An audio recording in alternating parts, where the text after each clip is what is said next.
I think it's obvious to everybody that halfway through last year, oh, here's Ed right here. Anyways, halfway through last year, there was a shift in the economy and the market, and things slowed down a bit. You aren't, our industry isn't the only one. Like, I want to specify that. I've talked to other equipment dealers from all types of industries at different events. I've talked to guys who are thinking about getting into the wood business and they have completely separate careers. So you aren't the only ones. And hopefully, here we're going to talk about some strategies to handle those fluctuating markets, keep business rolling in. Got Ed calling in. How's it going, Ed? Can you? Good, good, good to see you, Paul. Sorry, I was a couple minutes late. I was stuck in the middle of a glue up, and as you can see, I got enough glue on my fingers to last a while. Yeah. Did you have all your fingers before the glue up or what? Well, I did. Yeah, I'm trying to preserve the rest. So, for you guys that don't know me, I cut half of one finger off. I don't know, a couple years ago on a table saw. Ran it through a dado stack. Yeah. Didn't have much of a chance. But Yeah. So Ed that's is Ed is North Georgia specialty wood. And you guessed it, from North Georgia. You know, he was our original whiskey and wood pilot episode, which people really enjoyed, and we got great feedback, and was kind of the reason why we started the whole thing. So yeah, we got Ed on here to talk about his business a little bit. And then I just mentioned you know, right now business is changing a little bit, and just we were going to talk about being flexible and adapting in some ways to increase some sales and some strategies. And if you want to talk about your situation compared to the last time, um happy to hear. Yeah. Well, thanks, Paul. Yeah, I think last time I spent a lot of time kind of talking about what I was doing as a business, and I'm primarily into drying for myself. I do dry for others a little bit, but at the end of the day, there's way more money in drying for myself. I have a good market where I can sell. I sell walnut, maple, white oak, just starting into a little red oak, ash, cedar, Osage orange. So typical, southern hardwood stuff. I've done some pecan. Um, so I'm fortunate in that I've got a specialty lumber store that carries my stuff, and they account for over half of my revenue from slab sales. But at the end of the day, you don't want to put all your eggs in one basket like that. So I've uh, I've made the decision that I need to diversify a little bit and do a few different things. So it's been an evolution. I started out with one kiln, and then I was like, oh crap, now I need to get a slab flattener. Well, if I got a flattener, I'm not going to generate enough volume out of one standard kiln to make this, a standalone business for the income level that I needed. So I went and bought a second kiln. Now I have enough volume that I can call this a standalone business. So as my business has evolved from relying heavily upon Peach State Lumber as a customer, I've now got a lot of DIY guys, and table makers have found me too. So I wanted to be able to reach out to those folks with consistent messaging, and that's a challenge, man. It's tough to be a production person and be a sales guy. It's really tough to wear two hats. So I heard about the service that iDRY was offering. Jessica in their marketing department offers this service for a couple $100, where a couple $100 a month, where she gets you on social media, and that's where I was lacking. I'm not a business social media guy at all. I was just hoping word of mouth would work effectively enough, and it was kind of like, well, you don't know what you don't know. until you make a change and you see things happen differently. So I'd say it was about 2 months ago I decided to sign up for this service. It's like $200 a month, and that's all in. That's not including pay-per-clicks. Actually, a lot of that money goes towards pay-per-click, and then she's able to target you geographically in whatever geography you choose. If you say, hey, I live 30 minutes from Baltimore or an hour for Baltimore, and I want to cover Baltimore, she can target it that way. And so for me, and I'm not professing to be a marketing expert at all. Matter of fact, it's probably my greatest weakness. But through this social media stuff, it's really opened up a lot of unforeseen doors, both from a customer perspective and as a supplier perspective. I had a call I've had several calls, but the best call I've had was about 2 weeks ago. I had a guy call me. He said, hey, I saw your advertisement on Facebook. Do you ever buy walnut logs? And I'm like, well, yes, I do. So he happened to have a 52-inch walnut tree that he had taken down, and then he had 2 or 3 other ones as well. So all of a sudden, the amount of revenue I'll generate off from just acquiring those logs, which was something I never expected to come out of the advertising, just the revenue I'll generate off those logs is going to pay for my marketing system for the next 5 years, probably. So, it's a good idea to try other things. iDRY has, they offer this deal at $200 a month, and cancel at any time. It's like, well, this is an absolute no-brainer. I'd be shocked if every iDRY customer didn't sign up for this. Even if you just try it for 2 or 3 months and say, okay, I don't know if I'm getting enough leads out of this, or I'm not converting enough, that's fine. But the other part I wanted to let you know too is that one thing I've learned in this online marketplace is that you get like wild goose chases all the time, or you get tire kickers all the time.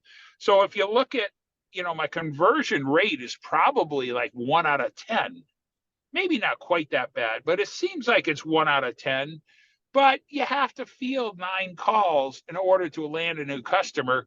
What I found is most customers I'm getting, they're not one-time customers. So you're developing a relationship with somebody that's not just going to come buy one slab and leave and you'll never see them again. Most of them are going to come back because they're in the business. We're their supplier. So I would say, don't be discouraged if it seems like you're just getting a bunch of crap, because you will. I get calls from people all the time that's asking me, well, I'm looking for some lumber. Well, I don't produce any lumber.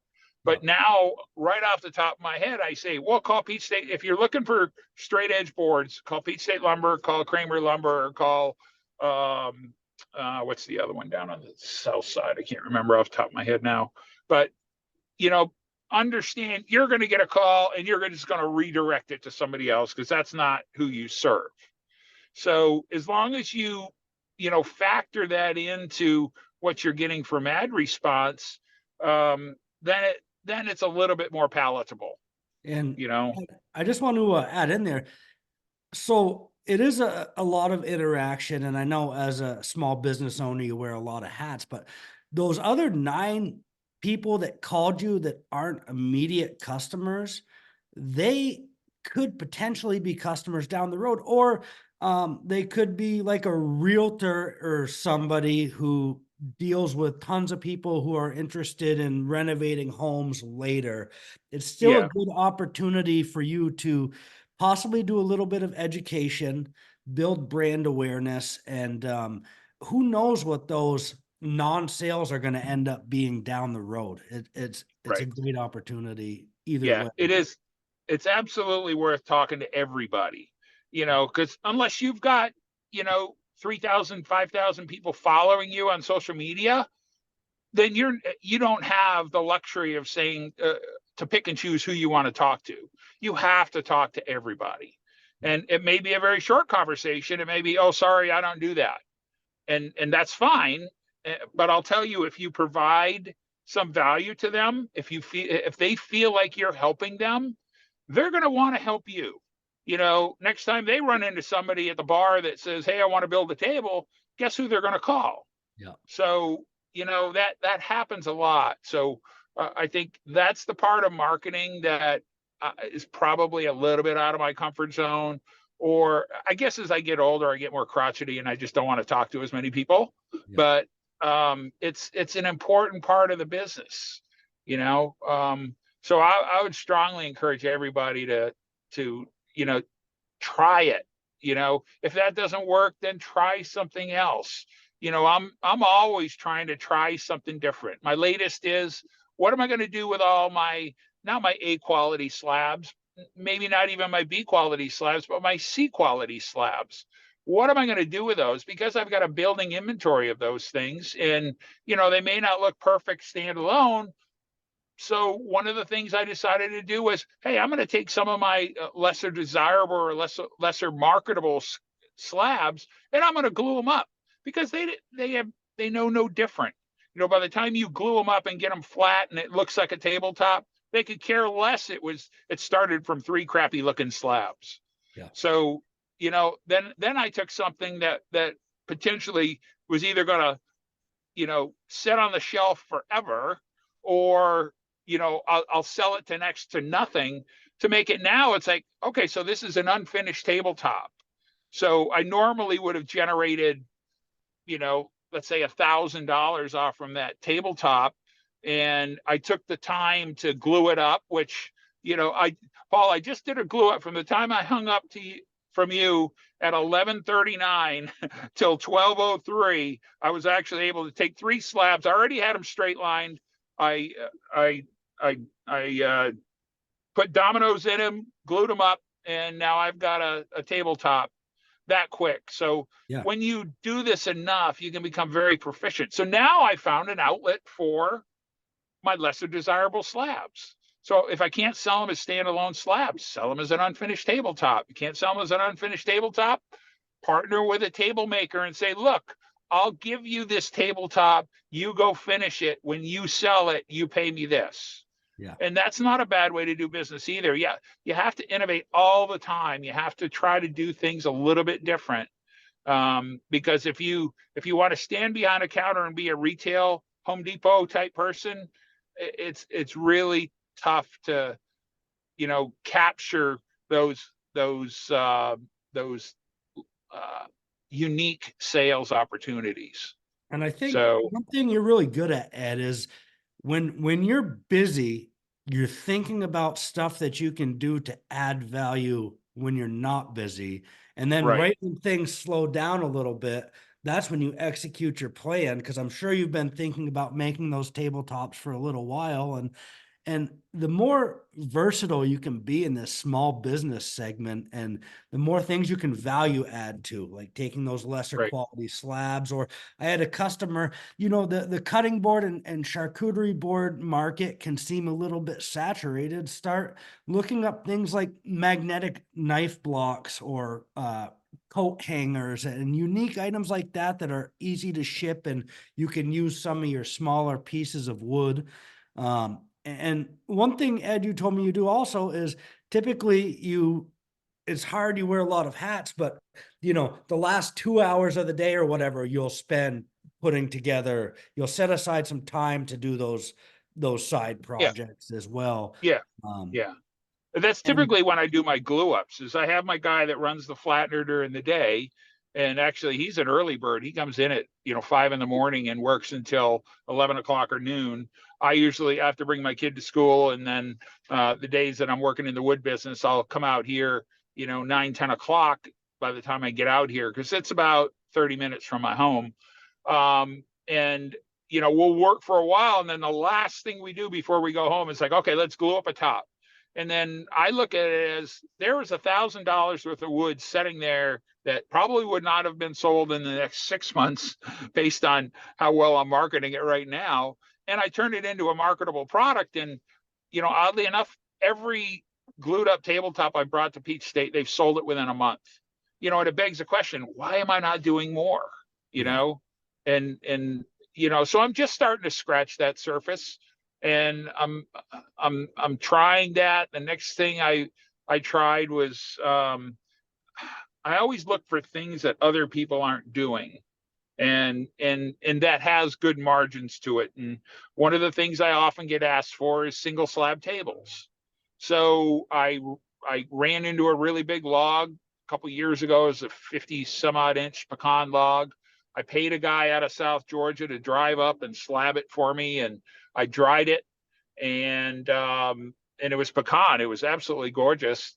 And so I went through the process. I kiln dried it, flattened it, had a table maker show up, just absolutely loved all of them. And he said, "So what do you want a piece?" And they were single slab tables. There were 7 slabs that would be in the single slab table category. And he says, "How much do you want for them?" And I said, 2,000 a piece. How much if I buy all 7? I said 1,500 a piece. And the guy hands me 10,500 in cash. And I had no idea I was going to make a sale that day, and I went home with 10,000 in my pocket. So I'm like, okay, maybe this big log stuff has some legs to it. And I ran through the numbers. It was like, oh yeah, this makes sense. And I went out and financed the purchase of a Lucas slabber mill, because I don't want to be running that slabber very often, but I ran it for a week or two, and I've got probably, if I put a value on the number of big slabs, I probably have $80,000 to $100,000 worth of big slabs air drying right now. So, I just decided, okay, it's worth. I paid, I think it was $18,000 for that slabber mill, and I run the numbers on everything, and I looked at it from the standpoint of how long is it going to take me to recover $18,000? Well, that's 9 slabs. How long is it going to take me to cut 9 slabs? A day, So if you can buy an asset that's going to generate enough revenue to pay for itself in a day, that's a great investment, So I don't use that. I don't use the slabber mill all that much. I don't have to, but I've certainly generated enough income opportunity off from it that, it will easily pay for itself. And you mentioned, so income opportunity, right? It's not cash yet. And Correct. realistically, everything that is sold is a game of margins, right? We sell kilns at iDRY. The amount of people that are actually probably willing to buy a kiln and dry wood is small. And the way that we increase our sales is to reach a larger group of people. And when Ed said, he's closing about 10% of the deals, and, just, we already talked about those others could potentially be sales down the road. But the way that you increase your sales and you find people who might be interested in those big pieces of wood, because it's probably a small margin of people out there, is you reach a wider audience. And right now there's no cheaper way to do that than with digital marketing through social Right. media. And there is a skill to it. There is a talent to it. And Jessica, who does all our stuff, is personally handling it right now while she can.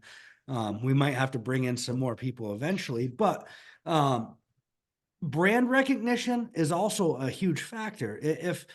If people see your brand multiple times, they're going to assume that you're a big company, and they're going to start to think, well, if they're a big company, then they're probably in business still for a reason. So don't underestimate views on your page and not sales, because let's be honest, that's how politicians get votes. If people know you and see your name, that's a win too. So yeah, the marketing thing to help with those sales that Ed is doing is super important. And also, guys, if you got any questions, like I said, feel free to dump them in the chat. Any personal business issues that you're kind of struggles. Ed's a great resource. I talk to guys all day long who are struggling and the ones that have overcome obstacles. So we're happy to help. But yeah, so Ed, the marketing has been a instant value add for you, is what you're. Oh my God, it's paid for itself several times over. I've got a guy that is actually supposed to be here 10 minutes ago. He found me on social media. He is an hour and 45 minutes away from here. And he says, I'm sick of buying slabs online and have to pay shipping. He said, I can't believe I found you. And he's driving all the way over from Alabama. And, you know, he's going to buy between probably a couple $1,000s worth of slabs right now. And he was laying out his projects for me, and he's probably got 2 or 3 or 4 more thousand coming down the pipe. Yeah. So, you know, We just how, had how Kelvin. We just had Kelvin ask, any success reaching out to building contractors? Have you developed any relationships with building contractors or? yes, yes and no. So here's the deal: is the building contractors are only going to do what their customer tells them to do, right? I mean, the customer is the one that's going to be asking for a live edge bar top, or a live edge, countertops or what have you. So I would say probably more valuable than the builders themselves are the designers, because it's the designers that have to know that that option is on the table. Because if the designers don't know it's on the table, they're not going to put it in the plan. And if it's not on the plan, the builder's not going to do it. So I would say it's probably more valuable to try to talk to the people that are designing those kitchens and those unique pieces. And the good thing about builders is most builders know the importance of having dried wood because they've built, higher end furniture and stuff and have issues from it. So if the builder at least knows that you exist and then they finally get the request, they're going to want to go to somebody where they know that the wood has been properly kiln dried. And one thing that a lot of customers talk to me about is education of the general public. Um, a lot of them don't know much about drying wood. They see the inexpensive green slabs online on Facebook Marketplace, and the people selling those have no reason to tell them the reality of what drying those are. So you Right. guys are the experts. When if somebody calls you and they say, "Hey, why is it so expensive? Why is this?" You explain, I invested in this expensive piece of equipment because I care about the final product. And here's the risk that you run by not having it.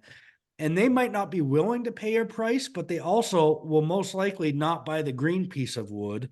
So they're either not going to do anything at all, or they're going to save up more money and come see you down the road. So an educated customer is a really good thing. And we talked real quick about time management. A lot of the contacts coming in from the marketing will be through Facebook Messenger. And one thing that's worked really well for guys is having some pre-populated answers to questions you get all the time, so you can do a quick copy and paste. Um, you can, of course, add some personal touches to it, but a lot of the stuff you're talking about is going to be repeat questions, and that's a great tip for some time management things. Yeah, absolutely. I've got another really good one that I've just started using it this last year. I had so many things coming at me with different customers with different things. And honestly, I was just losing track. So there's an app. I do everything off my iPhone, and there's an app called Tasks, TASKS. And it's wonderful, man. It's like a grocery list, and you can create categories. I could say like slab customers, or log suppliers, or whatever, however you want to categorize it. Walnut customers. And the nice thing is once you get get them in that list, then you can say, okay, now I know where to go to find that person. I know I talked to that person a while ago, but I can't remember where the hell his number is. So if you just get in the habit, if you think it's a good lead, while you're in Messenger, flip over to Task, dump his name and phone number in, and just put one little blurb like, building walnut table. That's all you need to know. Great So tool. that you can come back later, because you're going to get a lot of leads off from this social media, probably more than you want to handle. I'm at a point now where I'm not doing a great job. I've got too much stuff coming at me. And that's at the $200 level, folks. That's the Yeah, cheapest. yeah, yeah. I've got as much as I want to handle. I don't want more. I Yeah. just don't have the bandwidth to do it. So, I know it's kind of a good problem to have, but We got a it's couple hot questions coming in from Eric. Eric Burris. How's it going, Eric? Starting my business very soon and wondering what equipment would you suggest investing in first? A slab flattener, large sander or planer? Any other advice putting together a shop? What do you think should be the next purchase after a kiln? great question. Super question. It depends on what you plan on making. So I've had a 24-inch planer. It's an old one. I've got three phase in my building. For one reason or another, I haven't ever got around to hooking it up, and it's because I do have a slab flattener. No doubt that planer would be valuable. I actually take my charcuterie board material and I outsource somebody flattening that for me. It costs me $400 a stack, or $400 a load, a kiln load, if you will, to run it through a double-sided planer. That's kind of worth it to me, but there's a hassle factor involved.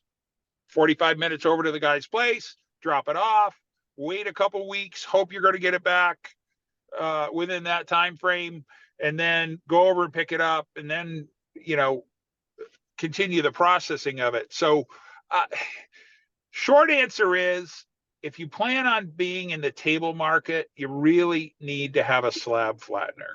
I bought the Wood Whiz early on, because you have to decide what you want to be. Like for me, there were people in this market that were selling stuff that wasn't dry and it wasn't flat. That's what Peach State used to carry.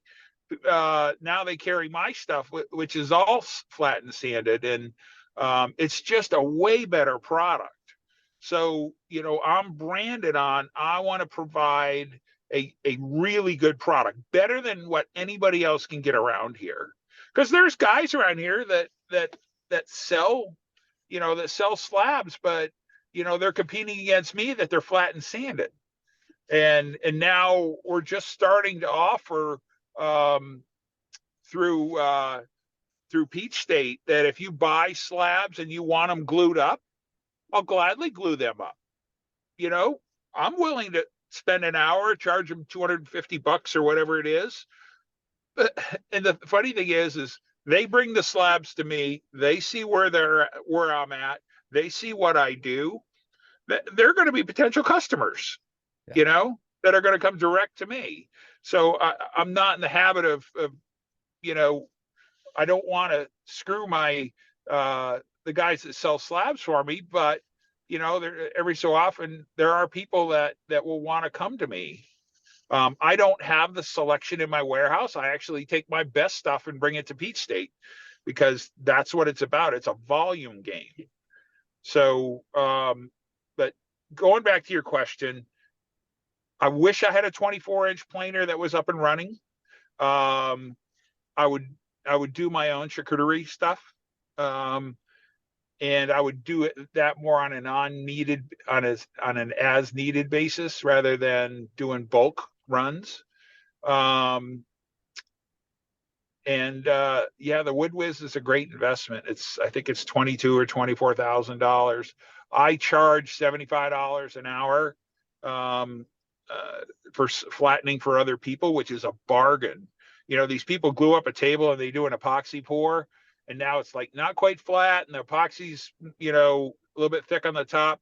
They'll bring it to me, and for $75, they walk out in an hour. They're walking out flat and sanded. They'd probably pay me double for the amount of time I'm saving for them. So that Wood Whiz pays for itself very, very quickly. Agreed. Most of the people that I talk to, their next purchase is a flattener, just because the hobbyist and other people, they like to have something that they can basically sand down, put a finish coat on, get some legs. Great investment. So I got another question.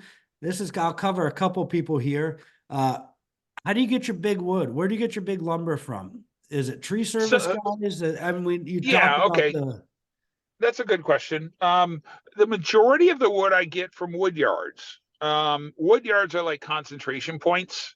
You get a better selection. And, like I go to Knoxville to, I don't want to tell you where all my suppliers are, but I go to Knoxville and I buy logs up there from a guy, I don't know, 4 or 5 times a year. I'll go up there and get a load of logs. And it's because he's a city, he's the log yard, one of the log yards in this city. And I'm able to, buy directly from him. A lot of log yard guys, they're not looking. It's funny, the people that have a big walnut tree in their backyard, they think it's worth $1 zillion. A log yard guy that has a walnut log, yeah, that's like $200 or $300 to me. Yeah. You pay him double what he would get at the mill. I mean, at the mill, he'd probably get $1 a board foot for it. So, if I pay double or triple that, they call me every time they get a walnut log that's decent size. So I would say tree guys are good. The problem is that I haven't found them to be reliable. And then the other thing is they're typically they're taking them out of backyards, and then you run into the challenge of there quite often you'll have metal in them in the logs. And tree guys, the challenge with them is that for me to go get a log or two from somebody, it takes me, between planning, execution, delivery, and being all done, it takes almost a day. And it's just not worth it to me. I had a friend that had a friend of a friend had a giant holly tree in his yard. Darn holly goes for $25 a board foot for lumber. More expensive, equally, if actually it's more expensive than walnut as a lumber product. And granted, they use holly for, inlay stuff. They don't use like big chunks of it like table stuff. And the stuff that I got a big holly tree, but it literally took me all day. And I'm thinking, it might be 200 or 300 feet, and if it's, let's just say 300 feet, and if I'm going to make $10 margin, yeah, that's $3,000. That's not great margin. I can go buy a walnut log that I'll make 4 times that. So, I made the choice to kind of help my friend and get this holly tree because he's more of an artist or artisan type woodmaker or a wood guy. And I did it more as a favor, but it's you got to focus on the numbers. You got to just look at, like, every time I drive to Knoxville, I calculate how many board feet are in the logs that I'm carrying and what is going to be the finished retail value of that stuff. And then I try to include shrinkage and all this other stuff, which I basically take. If I get, let's say 2,000 feet on a load, I'm assuming I'm going to get about 1,200 feet of finished product. But 1,200 feet with, $10 margin on walnut, that adds up. Yeah. And I think you guys will find most municipalities have these log yards, like even smaller cities. So it might be a good relationship to go find them and see what they have. And a lot of times they're just chipping it up or turning it into firewood, and it's a nuisance to them. The guy who works there doesn't want to move them anymore. So like Ed said, you can get a really good price from them, and you can be more selective. One thing I've heard about tree service guys also is they won't just bring you the nice piece of wood. They'll give you all the crap with it too that you got to deal with. So, yeah. And if you go to a log yard, the logs that are at a log yard are destined for a sawmill. So, or sawmill or a pulpwood mill. So, if it's a saw log, then obviously whoever brought it to them, they have a requirement that has to be a certain length, has to be clean of knots, has to be not necessarily clean of knots, but it has to be nicer. yeah. Pulpwood side stuff is generally a smaller diameter. Every so often, these woodyard guys will get, somebody took down a monster white oak tree, and the mill that they sell to only takes up to 28 inches, and this is 36. So then they got to decide, well, what the hell am I going to do with it? A lot of them have, they'll split those big logs, cut them up for firewood or whatever. Yeah. But I'm actually a different customer for them than most of the customers they deal with. Yeah. Their customers are sawmills, and they want straight, no knots, no nothing. They want straight and clean. I want, and matter of fact, the way they classify logs, I think it's called prime ones and twos, and I think it goes veneer primes ones and twos. I want twos. I want like the worst looking log because it's the one that likely has the figure.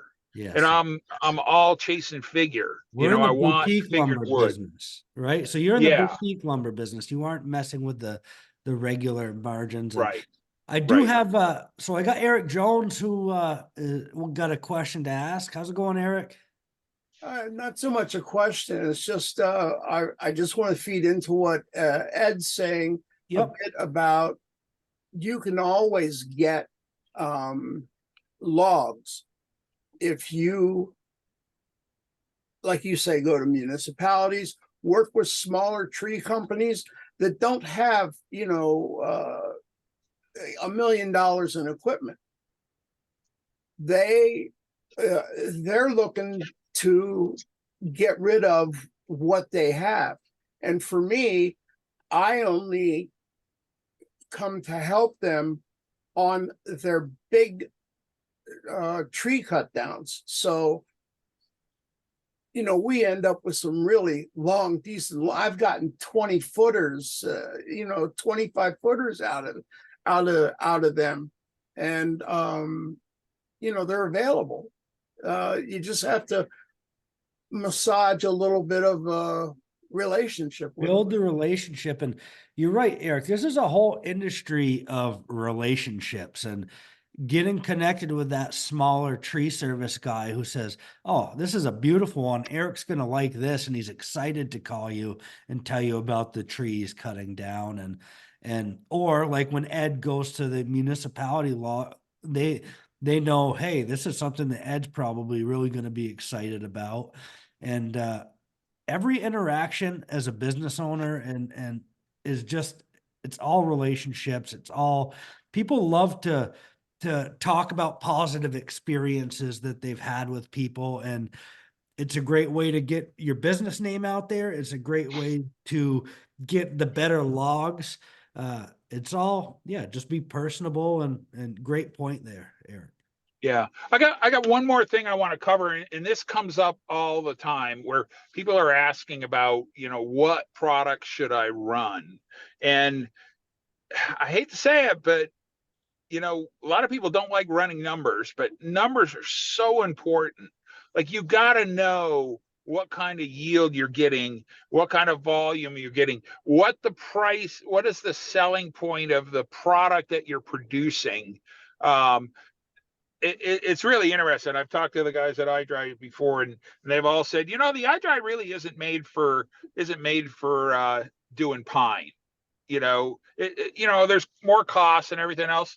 I'll be darned if a friend of mine, Mike Pixley over near Athens, that guy has got his own sawmill and he's running pine, and he found a customer that was he was buying just boatloads of 1x6 pine boards, and he can dry those darn things in 5 days. He didn't have to get them bone dry. He just had to get them barn dry, I guess you call it. Dry enough that you could, you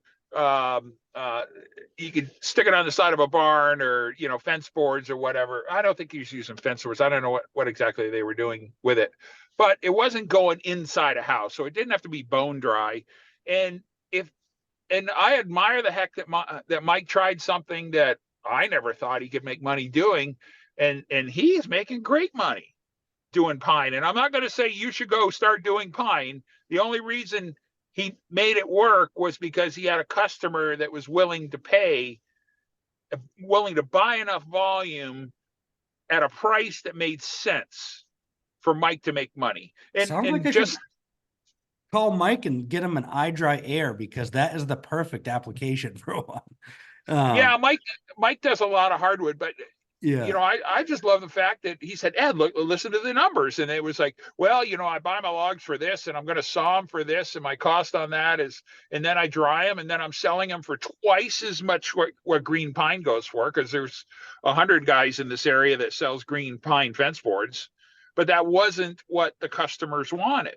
Yeah. So he went after what the customers wanted and he made great money. I don't know if he's still doing that or not. I haven't talked to him about that in a little while, but If the you know, numbers Mike's a make good sense, business. right? Mike's a good businessman. I respect what he's doing, and you know, he's trying different things, but he's keeping an eye on the dollars. You know, you have to be able to run the numbers to be able to say cost of wood, cost of saw. I got to sit on it for a little while. Then I've got a cost of drying it and a cost of flattening it. So all in, I'm going to be for, let's just say $5 a foot is my cost basis. And I've got to be able to sell it for wherever you are, you got to, whatever the requirement you are. I try to make $10 a board foot profit on everything. So that's why a lot of my whitewoods, I'll sell them for like $15 a board foot for live edge stuff. Well, people, you know, some of these people on here that do lumber, they're like, oh shit, nobody's going to pay $15 for, you know, lumber, for hardwood lumber. Well, I don't do hardwood lumber. I do live edge slabs, and they will absolutely pay $15 for live edge slabs. So maybe your recipe is, well, I'm going to do white oak lumber. Well, that's great. You can do white oak lumber and you'll sell it for $5 or $6 a foot, but you're going to be able to run a lot more volume because it's thinner, it dries faster, you know. So I don't play the volume game. I play the quality, high-end product game. And I'm not saying I'm the only way, it's the only way to make money, because it's not. There are people that can run lumber and make money. Just crunch the numbers, right? That's what. Yep. You got to run the, and if you have questions about them, you know, talk to other people that are doing it. I mean, if you want to talk to me, you're welcome to call me. You know, talk to Paul and talk to him about running the numbers to say, okay, does this make sense? And, you know, see what you can do about finding customers that want to buy stuff. Like here's a tip I'll share with everybody. About 3 times a year, I get a call for stair treads, white oak stair treads. Those darn things go for ridiculous money. The problem is it's kind of a distraction for me to go do squared up stair treads, but somebody goes out there and mills 2.5-inch thick white oak stair treads that are, you know, 18 inches wide, and just leave them full length, get them dry. Eventually somebody will find you. This guy was telling me, and I think the number he told me was each stair tread, if he was to go buy it, and I think there were like 4-footers, they were a little bit longer. He was saying they were, I don't know, like $250 a piece. Like I think I backed into the number and I said, holy shit, they're getting $55 a board foot for a stair tread. You know, that's what the finished product is like. It's like, I should make a shitload of stair treads. You know, the problem is I get that call twice a year. So am I going to run a load of stair treads just for two buyers? No, that isn't my business, but it could be somebody else's. Yeah. You know, if you go and make a bunch of really good looking white oak stair treads and then you go out on social media and start to sell those, I think you would make a killing. And the way that you get those buyers, those 2 buyers a year, is marketing. They got to know about you in order for them to buy from you. Yeah. Oh, I get those 2 just by accident.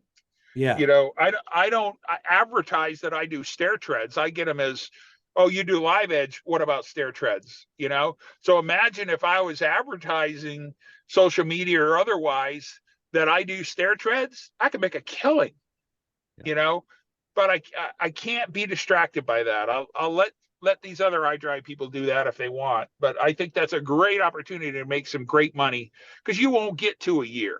If you start advertising that this is what we do and we make really good, you know, 16-inch or 14-inch or whatever stair treads, I think you would make a great living. One of the things you can do is go online and just go look at products, see how much these different products cost. Go find something that costs an arm and a leg, and see if you can make it cheaply, and then go find customers that would be interested in it. And if you can put those two together, there's a new little avenue for doing business down a different channel. Yep. So I know we're running out of time here, Paul. Yeah. So I guess 4 minutes over. one more, I just wanted to do one more plug, and not a plug, but I highly recommend everybody strongly consider the grow market.